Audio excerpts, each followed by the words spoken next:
According to an MIT study, 95% of generative AI projects are failing, with only 5% achieving significant revenue growth. In other words, only 5% of the generative AI projects out there are actually are able to show an ROI. And that's concerning because obviously that is a huge F in terms of the technology's ability to apply value in the space. And we haven't seen that before with any other technology trend. AI is really kind of a new thing that we're seeing that has the most potential, but more often than not, enterprises are likely to fail. So consumer AI tools lack the ability to handle complex enterprise workflows, signaling a major gap between promised functionality and real-world applications. And again, this is from an MIT report, and all this stuff is going to be linked in the description.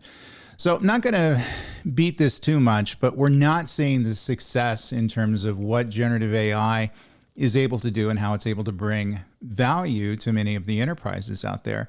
And by doing so, I think that's going to raise a huge red flag. And so in other words, we're probably 3 or 4 years into the generative AI boom, since it first showed up in, 2022, and here it's 2025, about to be 2026.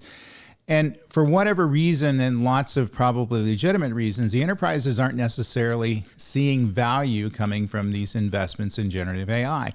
Many of them will blame it as underfunded. They don't have the skill sets that are going to allow them to be successful. They're not necessarily understanding the correct business cases where to use generative AI. There's lots of valid reasons why the enterprises are failing all over the place. But the big data point here is that they're failing. And we have a bubble that seems to be inflating around the growth of AI, typically around speculation in terms of its value it's able to bring back to the enterprises.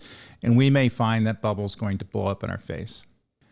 So there are parallels to the dot-com bubble, that we saw in the 90s. And some of you may not be old enough to remember that, but I certainly lived through it being a CTO at a technology company at the time.